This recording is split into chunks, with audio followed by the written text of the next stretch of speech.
Good morning, everyone. Thank you so much for joining us for this Berkley Center event, co-sponsored by the Theology Department on Gen Z Muslims, New Media, New Values. My name is Judd Birdsall. I'm a fellow at the Berkley Center and an assistant professor of the practice in the Theology Department here at Georgetown. I'm absolutely delighted to be hosting my friend Daniel DeHanas, from King's College London, where he's an associate professor of religion and politics. Dan and I first met several years ago when we were both teaching in England at the time. Found out we had lots of we have similar backgrounds, similar research interests, and I'm thrilled that we're now able to reconnect and to collaborate thanks to a small grant from the Georgetown King's College London Seed Fund for institutional partnerships between those two institutions. So there'll be some more of these talks and reciprocal visits between Georgetown and London over the coming year. We're going to be focusing on evangelicals in transatlantic US-UK perspective. But today's topic is Islam and Muslims, an area in which Dr. DeHanas has considerable expertise, written books and articles on the topic. He co-led a project called the Muslim Atlantic, with my Berkley Center colleague, Peter Mandeville, who's here in the audience with us. Good to see you, Peter. Thanks for joining us. And more recently, he's been involved in a project looking at Muslim youth and social media in other Western contexts, which he'll be talking about in just a moment. Once Dr. DeHanas is concluded with his remarks, we'll use the remainder of our hour together until noon for Q&A. So be thinking of questions you might want to pose to our speaker. But now, please join me in welcoming to Georgetown Dr. Daniel DeHanas.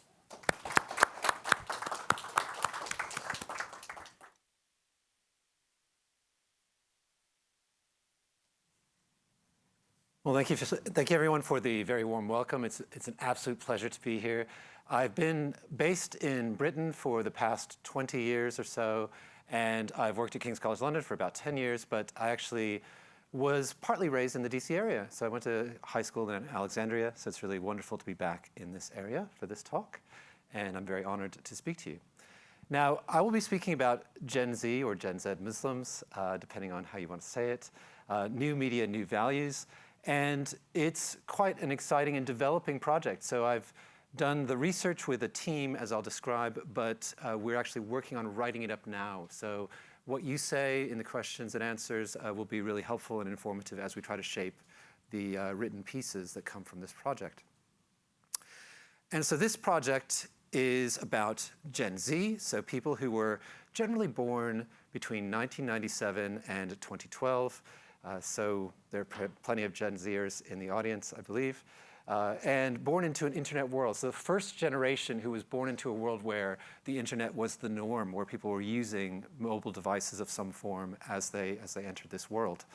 And so that means there's potentially something quite different. There may be quite a bit shared with millennials, but actually some things which are potentially quite different. And so this grant is actually broad in terms of its interests. It's done with a set of colleagues in Australia, Brian Turner and Damien Freeman.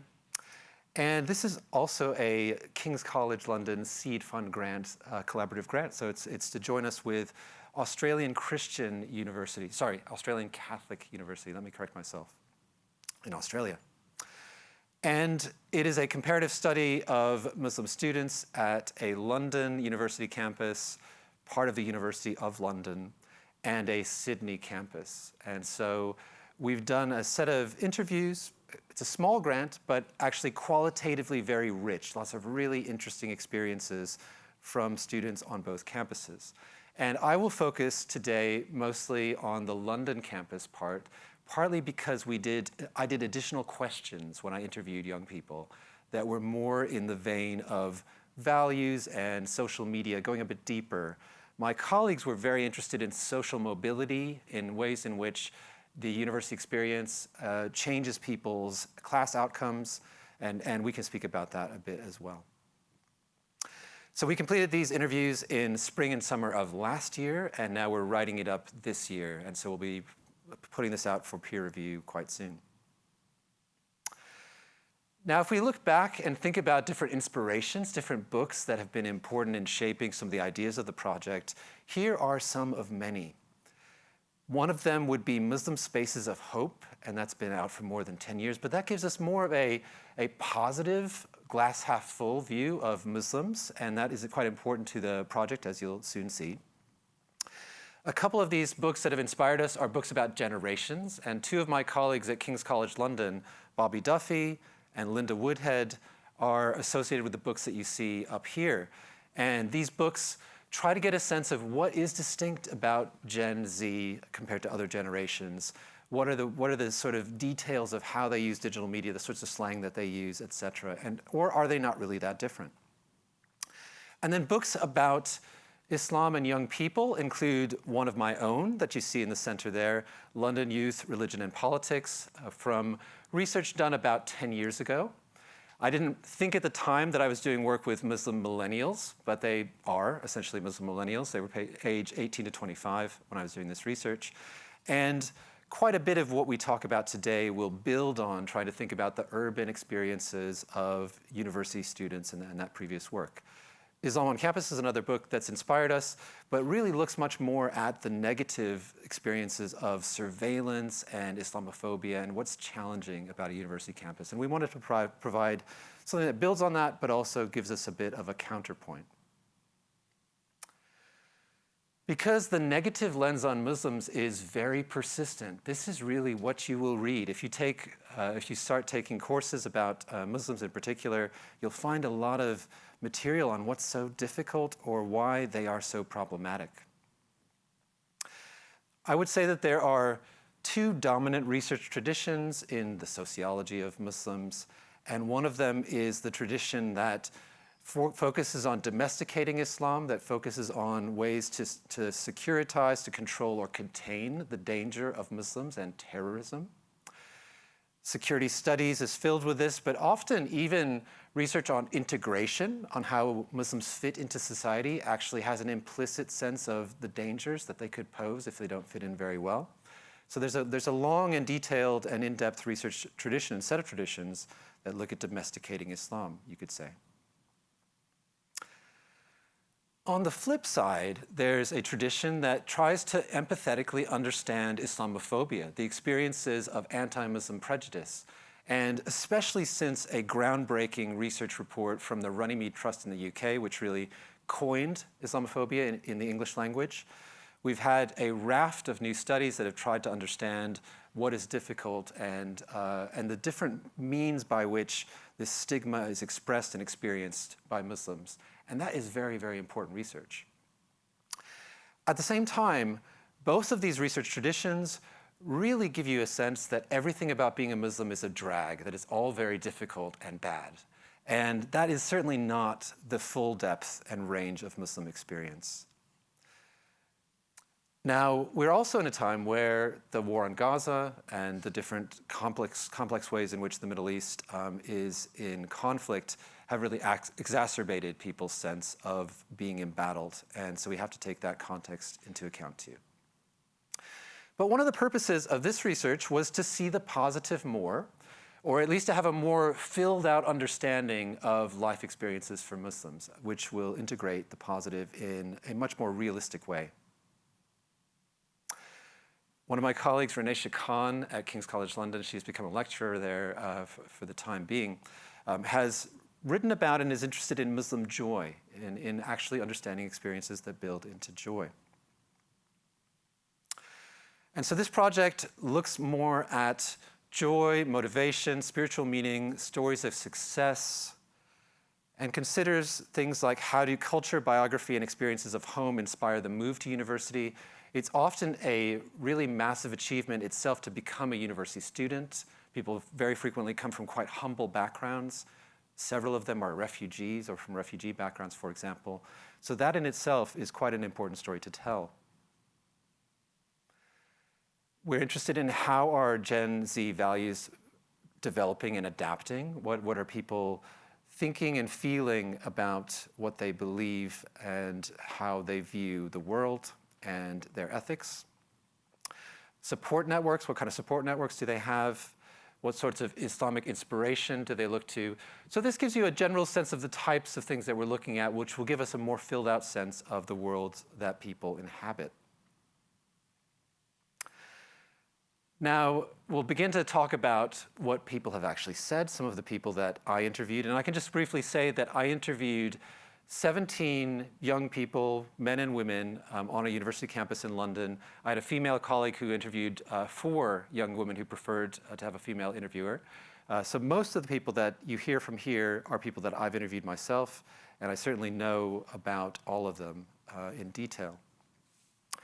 So Noor said, "My generation, even though we're more religious, we're actually more accepting and people can be themselves. We are less scared of being unique."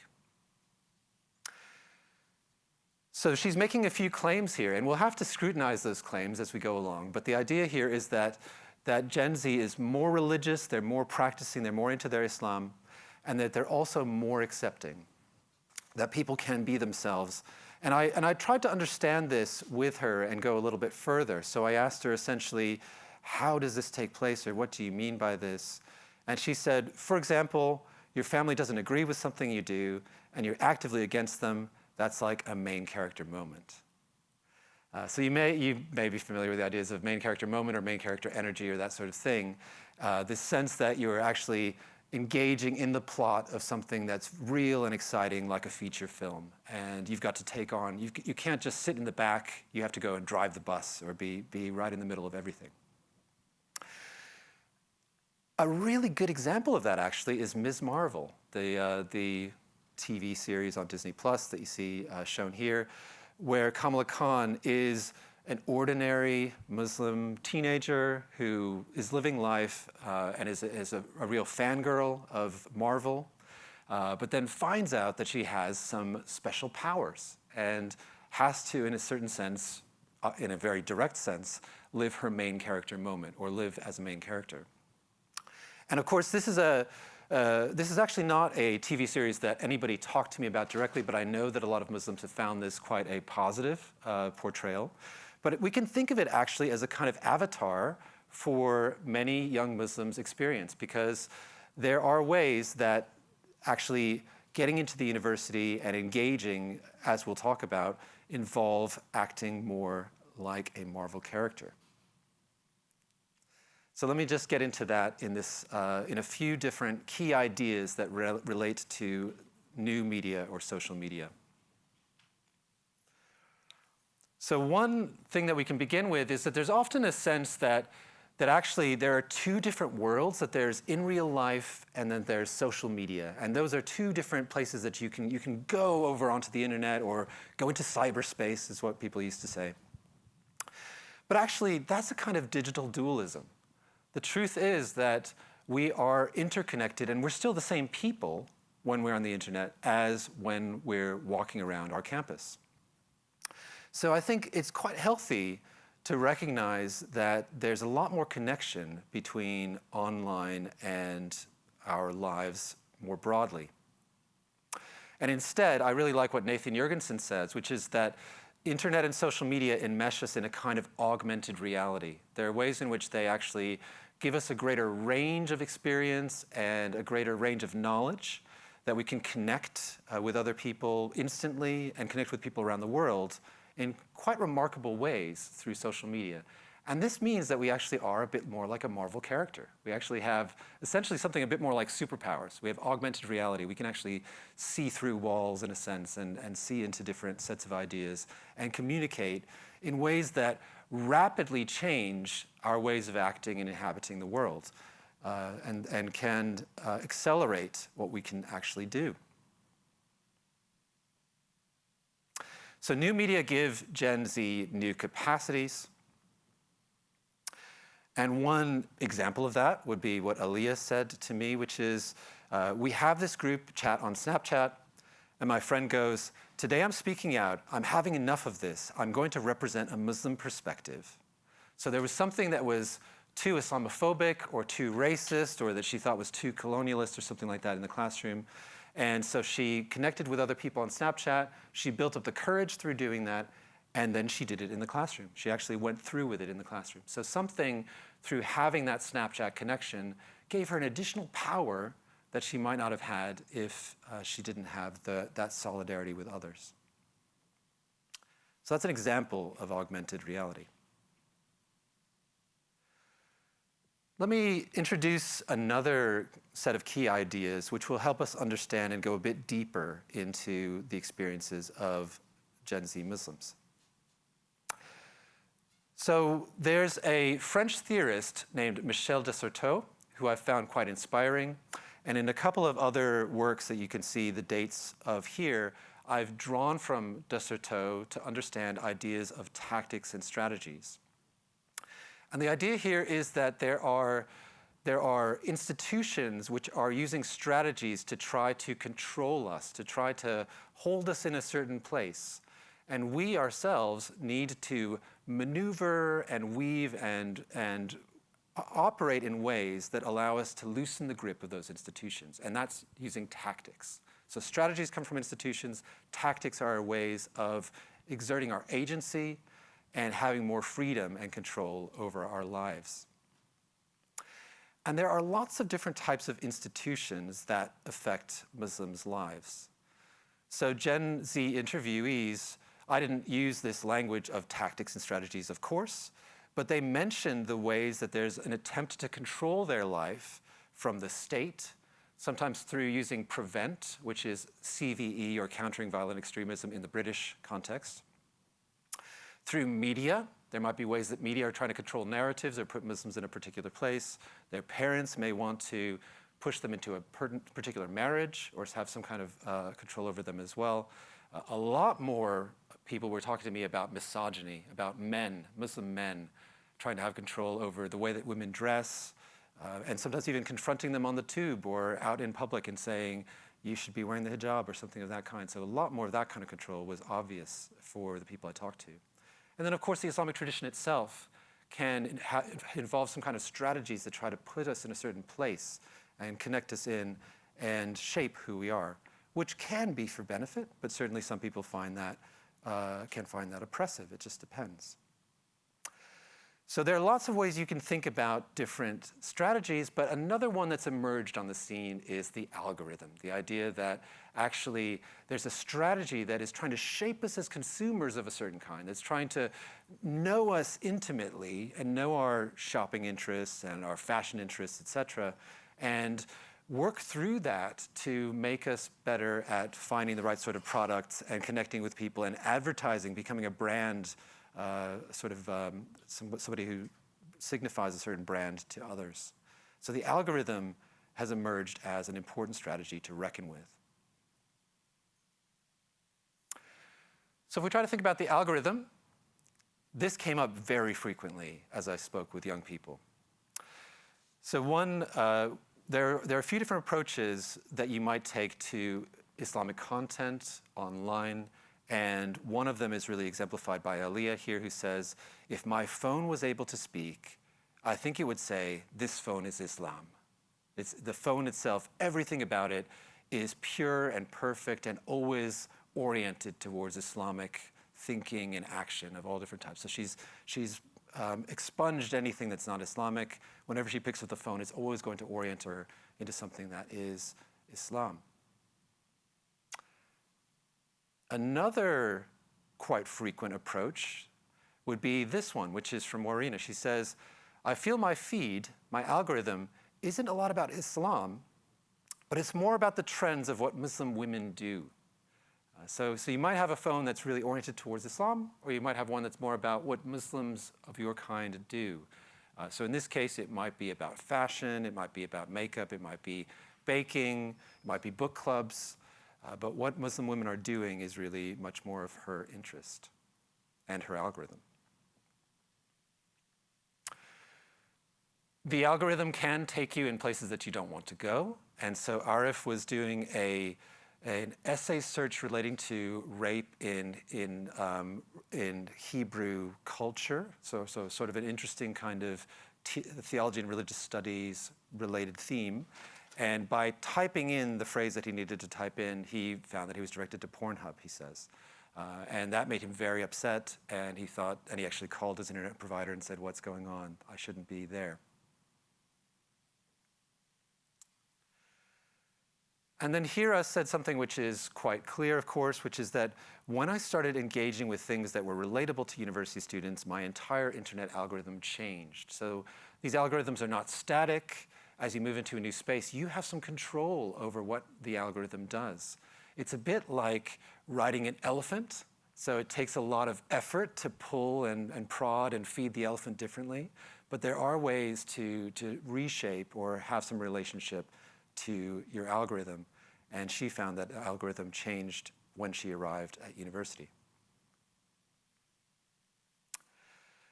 So in the next couple slides, I'll give you a sense briefly about types of religious change that people experienced, which are related to how they engaged with new media and their algorithm.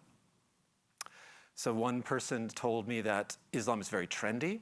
If you're on TikTok, it's trendy to be religious. It's crazy. There are lots of people who are converting to Islam, who are explaining things in Islam. And so it's actually quite cool and trendy to become or to be a deeper Muslim. Jamila spoke about how TikTok learns your algorithm and sees what you like, and that she was learning things that she hadn't learned from her parents or from her previous types of schooling, and actually bringing those into conversation with her parents, so that her mother was saying, where did you learn that? How did you get that nuance? Where's that from? And so she had an additional power and leverage to explain things to her parents that she wouldn't have had before.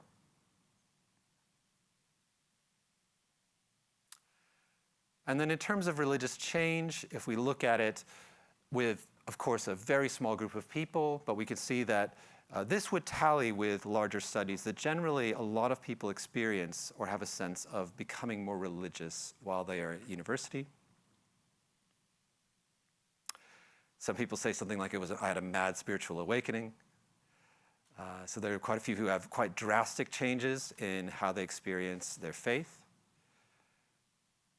But then there are others who have much more gradual change. So Hamza said that he has set a goal of getting into a more halal version of yourself. So just sort of piece by piece, trying to cut out certain things and add in other things and change yourself over time.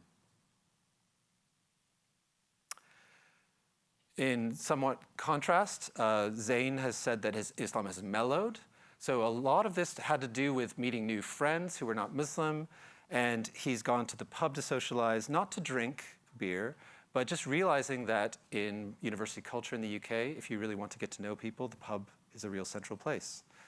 So he's found that lots of the things that he held fast to or that he was scared of before have mellowed over time. And actually, we had someone who had left Islam before university and is studying philosophy to understand things from a different perspective. So there are different types of religious change that people experience. So now if we trace this back to this idea of tactics, we can think about that in relation to different types of social media. So Gen Z Muslims use social media tactically, and most of them are seeking to become truer, deeper, or more joyful Muslims. They're trying to use it to piece together and become a more halal version of themselves. In doing that, you could say in a Desserteau sort of way that they're using makeshift creativity. They're trying to work with what they have to piece together and use these socials differently in different situations. And they can be quite clever and use different sorts of strategies, which are becoming more and more familiar, of course, among Gen Z more broadly. Avoidance, restriction, detox, finding ways to limit as well as to use. And so that's partly in recognition of how addictive TikTok is. And I think it was quite clear that men were more likely to severely limit, to say that they didn't use any social media or that they went on a fast from social media for some time and have a sort of all or nothing perspective related to different types of platform.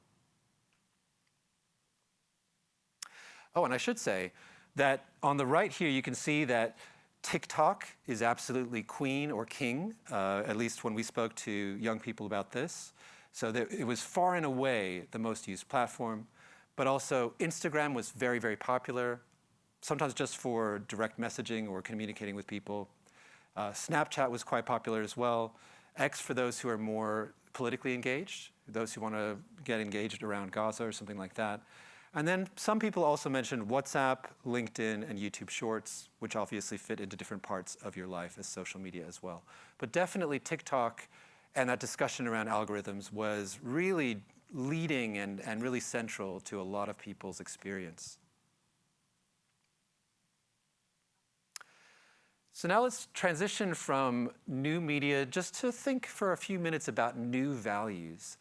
Are these aspects of new media introducing young people to different types of influences and reshaping them in ways that, for example, have opened them up more to LGBTQ identities, or are they actually entrenching views that are stronger and more conservative, or doing something in between? So in addition, of course, to media, we have to think about how university exposes people to those from different walks of life. And so the most common thing that people said when I asked them about, has university made you think differently or changed the way you think, is that they would talk about how they had made friends from different walks of life, how maybe they were afraid of gay people before they came to university. A few people mentioned that, but actually felt like they were able to confront their fears and make friends or at least acquaintances across different lines. Yet at the same time, Islamic consensus in the view of most people I spoke with remains quite firm. So there's quite a strong sense around what is right and wrong relating to being gay. So that was it's quite clear with 16 of 20 saying that Muslim and LGBTQ are incompatible with each other. And some of them would nuance this in different ways. But most commonly, there was an idea that you should love the sinner but hate the sin, that sin or that aspect of yourself may well be something that you're born with, but that nonetheless it's born into you because it's a test from God. It's something that you need to resist. So actually engaging in the activity is considered wrong by the vast majority.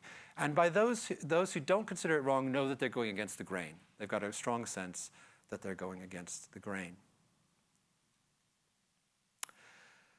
So in terms of dissenters, we have a woman named Layla who is a lesbian Muslim and has, over the past couple of years, really cultivated that and discovered and tried to work through what that means for her. We have a good friend of hers who's aware of her as a lesbian Muslim and says that she doesn't seem any less of a Muslim, so she also feels like being LGBTQ seems okay. We've got Hira, who says she's an ally and didn't explain it in too much detail, but was quite empathetic. And Ikra, who's Ahmadi. And so as somebody from a minority who often feels out of place with other Muslims on the campus, she felt like, yes, she could relate to this experience and that it should be perfectly fine to be LGBTQ and Muslim. So there's a sense of empathy built from either a personal tie, a personal experience, or being a stigmatized minority that, at least in this set of people, seem to be drivers for feeling more open or allied on LGBTQ. Okay, new values in terms of activism. Actually, there's not going to be that much that's very new here until I get to the end of the slide, but there's a strong sense of activism, of course, around Palestine and Gaza and what's been happening in those places.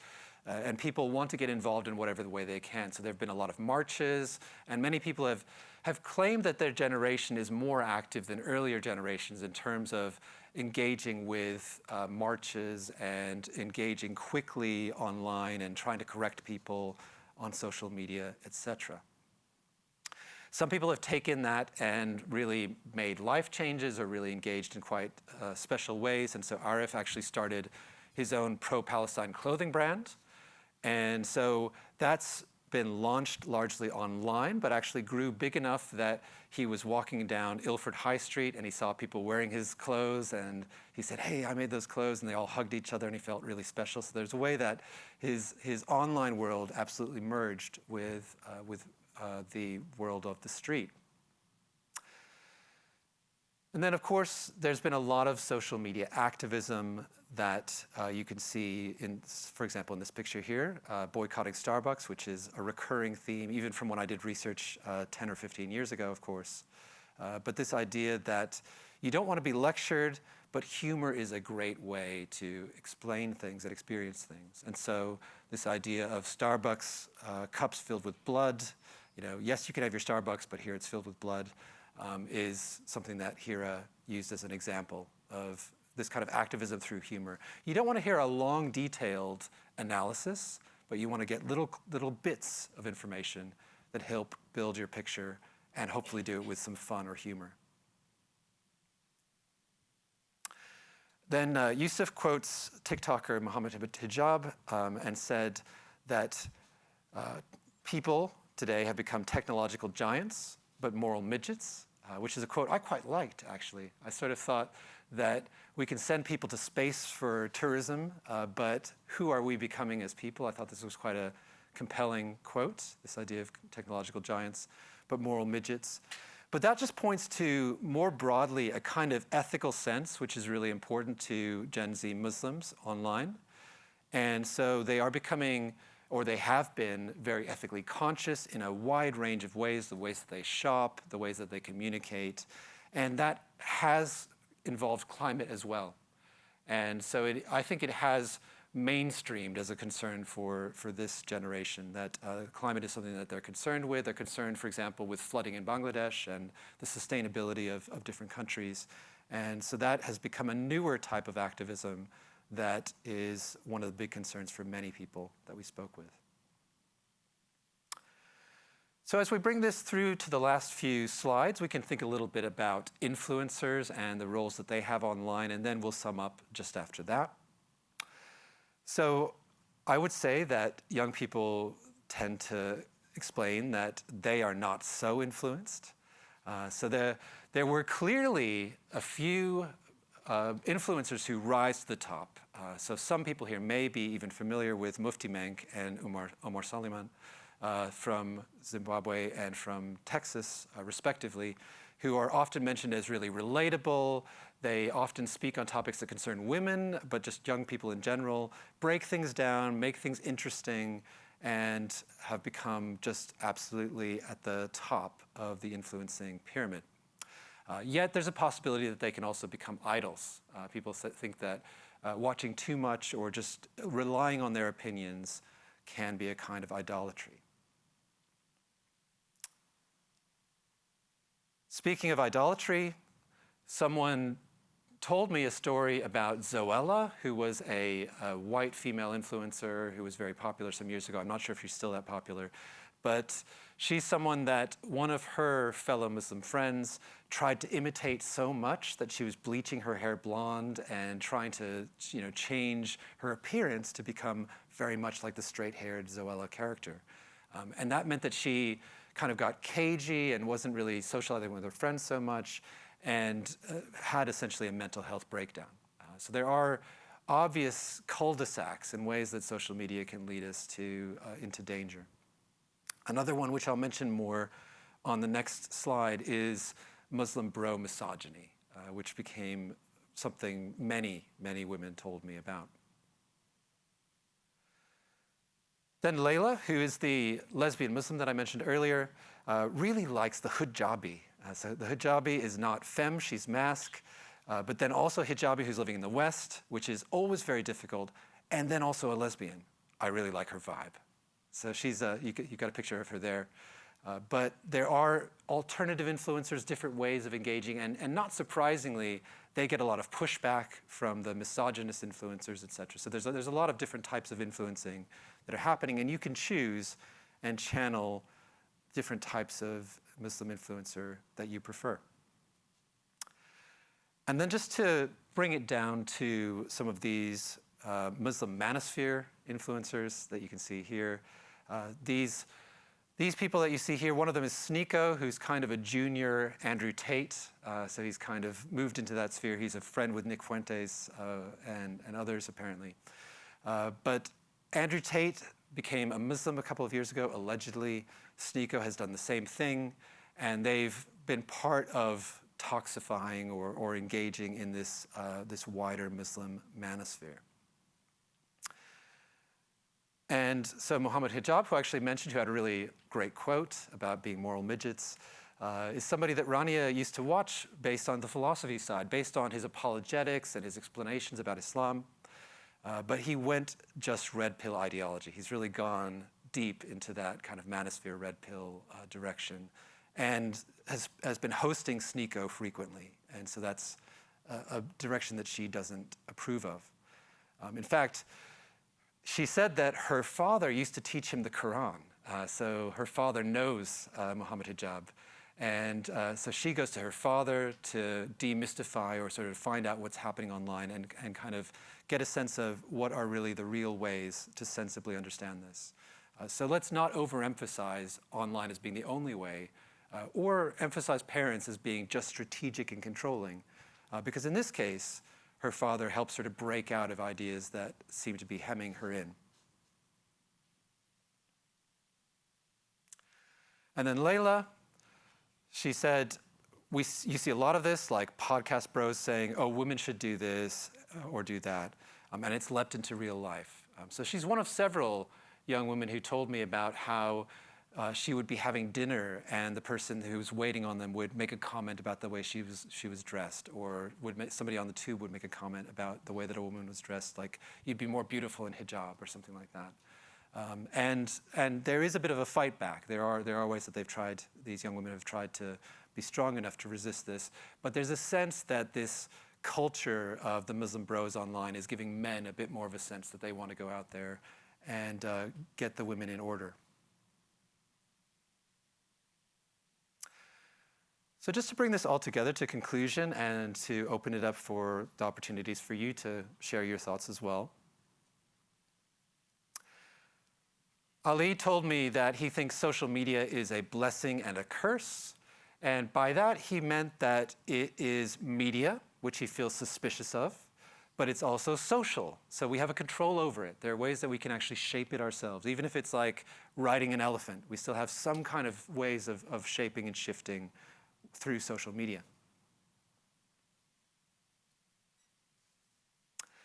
Gen Z Muslims engage in Islam with new media, yet with old constraints. And I've described this in a previous work as a kind of elastic orthodoxy.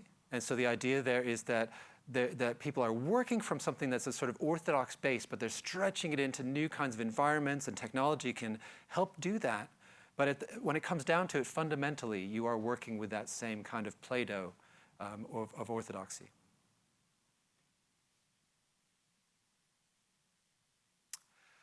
Social media augments reality for Gen Z Muslims at university. And those who skillfully navigate the algorithm and take on this kind of main character agency for themselves can become truer and more joyful Muslims. Thank you.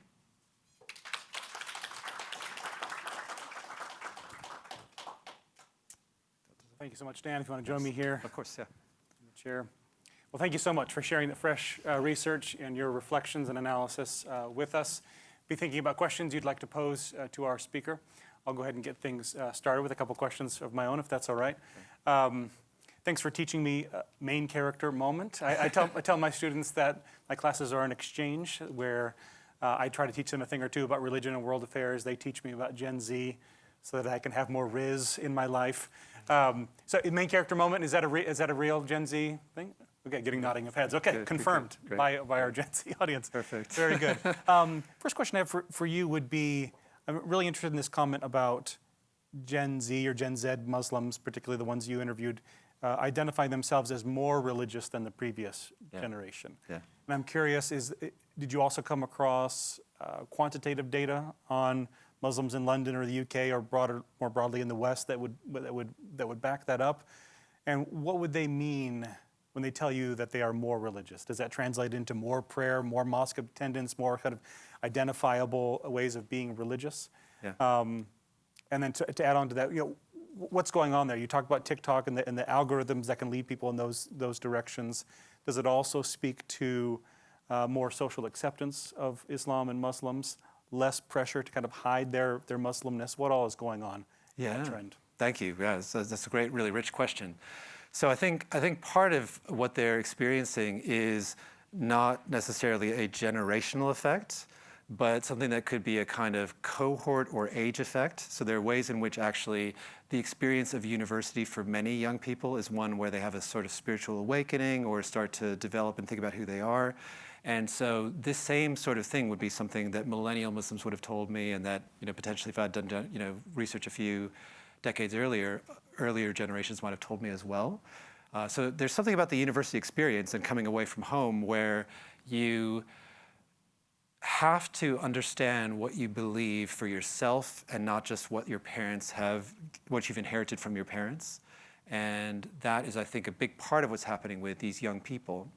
But of course, these young people are in an environment where they have a lot more of the sort of social media tools and opportunities and a sort of norm that you would engage with those social media to make friends and strengthen your friendships. And that potentially is a game changer or something which has made a difference. And I guess it's made a difference in terms of giving people a sense of perpetual solidarity, an ability to communicate at any time about being a Muslim and to kind of continue, especially politically oriented conversations. And obviously, with all the apps that you have, there's going to be no excuse for missing a prayer time or whatever else. There's a lot of things about being a Muslim which you can have a sort of quantified life and sort of make sure that you're keeping up with everything, all your targets. So I think these are tools which, in this natural phase in life, people might want to make use of, and they're certainly making use of them to become firmer Muslims most of the time. And you mentioned in your remarks PREVENT, the sort of CVE strategy, countering violent extremism strategy in the UK. I'm curious, now that you've been at this for several years, do you still see a salience of 9/11 references and the London bus bombing references, or are those lessening in their salience in the lives of Muslims and their experiences? Yeah, that's an interesting one, because I did a previous set of research kind of around the time that PREVENT was launched and then the years afterwards, and got a sense of how things were happening in essentially the first 10 years of PREVENT. And I think that in a lot of ways the environment is better in those respects. So PREVENT has become more covert. And also, it's also lessened in certain ways. It's not as intrusive in people's lives as it might have been in the past. So there's a very strong stigma against PREVENT, and there's a strong sense that universities are not free speech spaces for Muslims, and so PREVENT might be part of that. But I guess, thankfully, we're in a world where we haven't seen the specter of terrorism in the UK as much in recent years. I mean, since sort of 2007, 2008, when there was a lot more.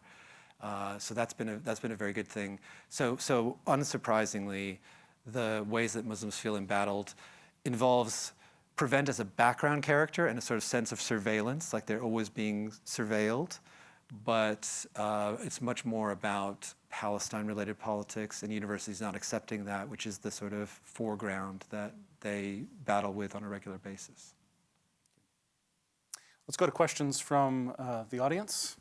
Who'd like to begin? Yeah, Dietrich. Wait for the mic real quick. Okay. I don't think It's for the recording. Okay. That'd be great. So it's clear that social media and I guess TikTok in particular is the primary outlet for a lot of this discovery and activism.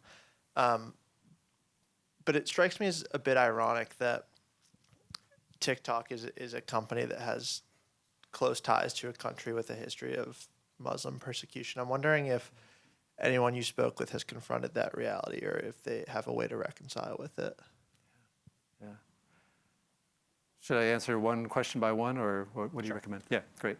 The easy answer is no. Nobody said anything about that in particular. So that's I think sometimes these young Gen Z Muslims that I spoke to have a pretty good sense of systemic injustice and sort of wider issues like that, and it just might be happenstance that I never came across that.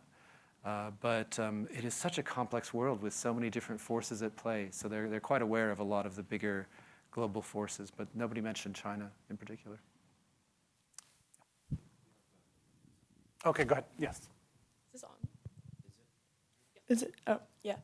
Okay, so bear with me while I try to frame this question, but in one of my classes, we looked at quantitative data that studied algorithms and how they both can and do create homophobic bubbles of like effective homophily. And I noted that in one of your slides, you mentioned how 16, I think, out of 20 mentioned the incompatibility of LGBTQ and being Muslim. So how have you seen the people that you talk with reconcile with and navigate away from these like homophobic bubbles that TikTok does create?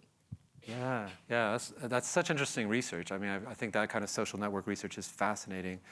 And I guess what I would say is that young Muslims on a interpersonal level, almost everybody that I spoke with can engage really well with a gay person in the classroom or something like that, and may become friends with them, but at the same time is aware that Islam, as they understand it, thinks that what they might do as a practice is wrong. So it does create a kind of cognitive dissonance, or sort of a difficult situation to be in.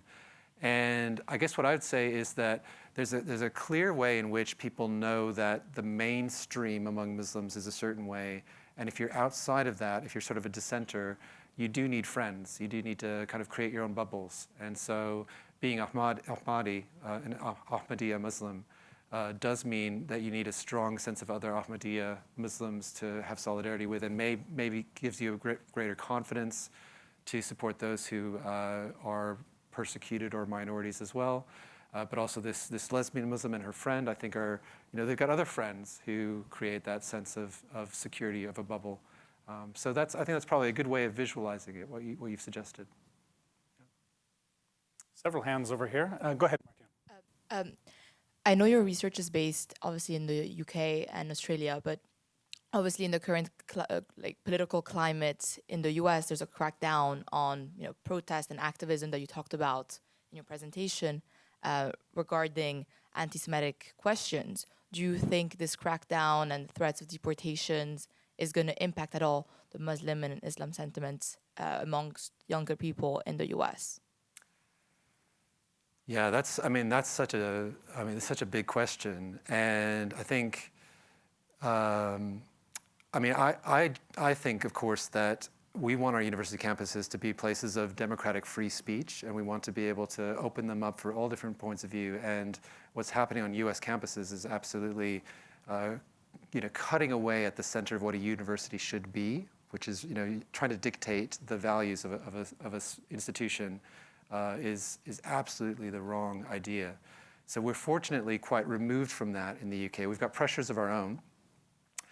But to answer your question, I think that we have to wait and see, but we are in such a polarized and social media do also hyperdrive our disagreements with each other in lots of different ways. And so I think this kind of attack on universities in the US is likely to exacerbate divisions that are already there. And of course, I'm absolutely sure that Muslims on university campuses here feel real strong unease and worry for their future. So it's just bleak. It's generally bleak. There was a question. There was a handout on this. Let's go to this side, and then come back to the other side. Yeah, so I have a question about the whole podcaster manosphere type thing. Yes, yeah. So the Andrew Tate and Sneeko have had a really broad impact among young men, not just Muslims. So I guess the question is, to what extent do you think that the young Muslim men that you talk to who are latching on to those kinds of figures are latching on to them being Muslim and to what they're talking about within the context of Islam versus reacting just as any other young man would? Yeah. That's a great question. I'd love to work on the nuances of that question. It's really good. And I think my initial sense is that they are latching on to the Muslim content, the Muslim man content. And it was really quite a clever thing. If, I don't know, I don't want to be absolutely sure about what Andrew Tate and Sneeko were doing with these conversion stories, but they definitely increased their audiences by moving into a Muslim sphere. And they have done just enough of sort of showing piety at a few different points to give at least a lot of people a sense that, okay, they're a Muslim and that's enough for me. But I guess more importantly are all of their different buddies who do a lot more of the articulating of the Islamic perspective and say that these guys are right about the place of women. And so I think in a lot of ways, they're the lead influencers, but then the ones who actually do all the apologetics and explaining in the manosphere, Muslim manosphere, are the really key people that give it the Islamic legitimacy.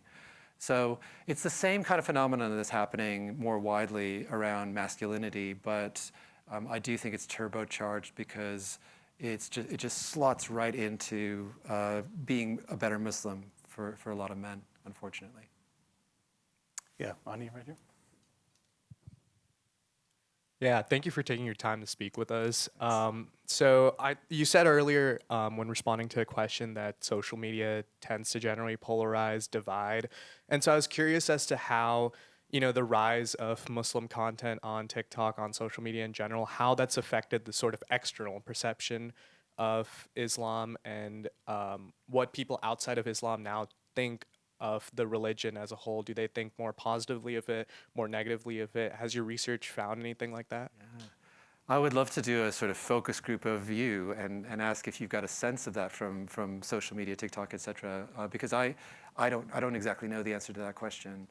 I do know that there's been a lot of publicized people who've converted to Islam and this idea that Islam is very trendy on TikTok and everything else. But so many things are so trendy, so it's in a bit sort of busy forest of different types of sounds.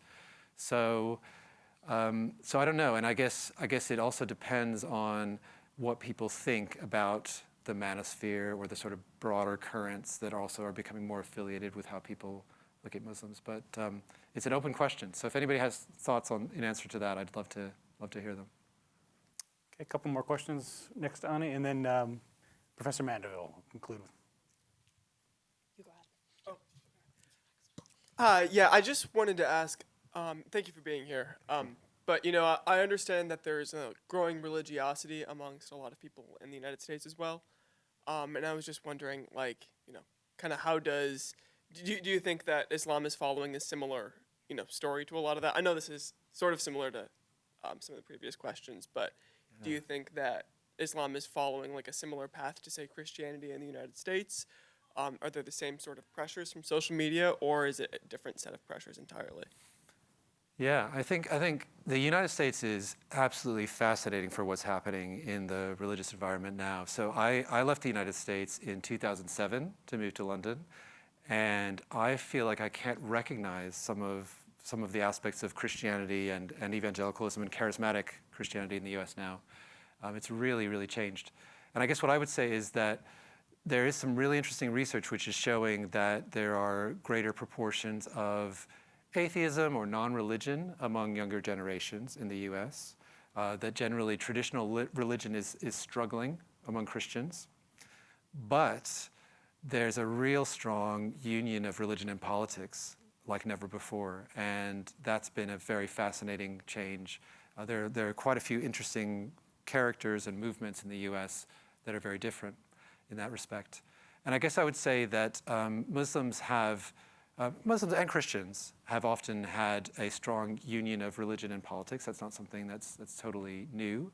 But maybe some of the assertiveness around politics that religious people are engaging in has a similar framing or outlet among Muslims. So the podcast bros stuff, which we talked a lot about, that's something which seems more possible today to say more radical things than you would have said before. You can get away with saying things now that you couldn't have said in the past. And that has to do with this wider situation of discourses on politics and religion. And last question here. So Dan, when I first started doing research on British Muslim youth in like the mid-1990s, and this was like the height of the second generation of British Muslims, right? Those who were either born there or mostly raised in the UK and were kind of figuring out what it meant to be a distinctively British Muslim, right? And the trend at that point was one where making Muslim space meant that you had to set up separate and distinctively Muslim spaces of organization and socialization. You need to join the right Muslim organization, parallel Muslim-specific institutions.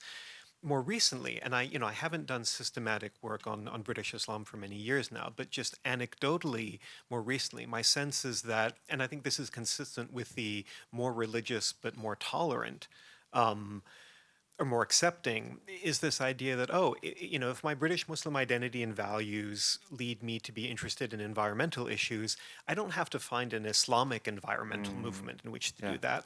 I can connect with whatever environmental space is engaging those issues, and that's fine. And then, in parallel, I'm wondering, with respect to new media, my sense is that younger Muslims in the UK now don't feel the need to find the right movement or the right British Muslim organization, because they can find that connectivity online. And I'm wondering, does this basically mean over time the death of the Muslim organizational ecosystem in Britain? Peter, I love that question, and I very much agree with the sentiment that you're expressing there. I think things have really shifted, and so there's some interesting people who are doing research closer than I am in the UK, like Iman Dawood is doing work on post-Salafi experiences, and people are, I think, less likely to look for a particular organization or have a certain affiliation, even like Salafi. You might say, I'm a Muslim, just in a broad sense, but obviously if we look more deeply, we'll see exactly what you mean by that.